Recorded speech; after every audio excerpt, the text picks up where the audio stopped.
Marseille. How did you get into the Black Stars team in 1982? That is a very interesting story. I was in Ghana Academicals. We played inter-schools in, I think, Cape Coast. And I was so good that I won the best player of the tournament. And then a week later, they took me to Academicals camp, somewhere in Medina. But I was just a little boy that I was in the camp for about a week. Later, we saw Usam Dodu and then some 3 other men coming to see the technical men of the Academicals teams. So after they met, they sent for me. They said, look, they want you to go and join the Black Stars. I was so happy. You can't imagine. I was jumping. I went to the room. I told. Were you playing for RTU already? I was playing for RTU, okay. Yes.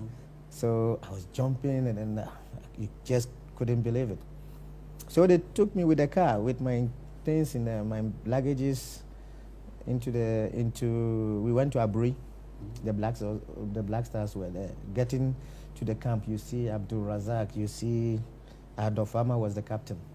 And these big names that they were all my idols when I was playing coast.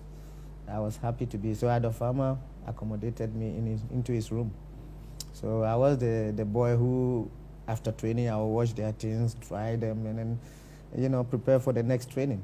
You didn't train? I was training with them, but when... And you watched their things? Of course, yes. There was no laundry in the camp? No, there was not. Even up to date, there's no laundry. I see. Yeah, so, no, I used to watch their things and then prepare them for the next training. And I was the darling boy of the camp. And that time, I think that day, we were about 3 who arrived in the camp with Siapia. And then Dan Kayode. Yeah, No, Ben. Ben Kayode, the striker. Yeah, the striker. We were 3. We all arrived the same day. And we all had the opportunity to. And then how I got into the team, I think I was someone who was very strong, and mentally I was very strong, and I believe that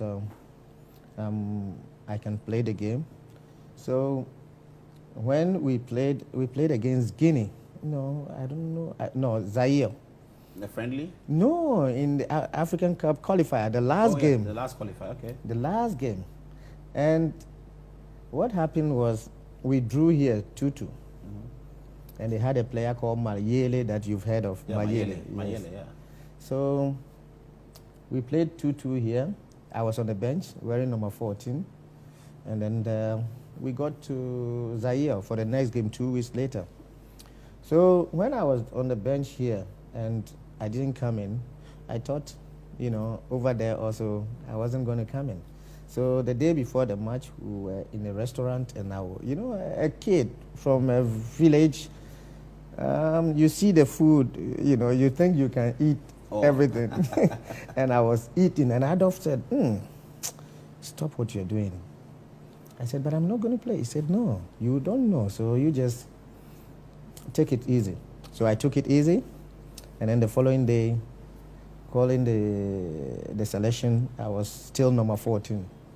Getting into the game, which the stadium was packed overnight. Yeah. This is Mobutu's Zaire. Mobutu's Zaire. Those were the big days. Big days. Yeah. The stadium was packed because it was their last game. They drew in Ghana. They see it to be done deal. Okay, so they could have qualified. Of course, draw, they qualified. They drew 2-2 here. Yeah. So even a goalless draw, they go through. Okay. Yeah. Okay. So we had to win. We have to win.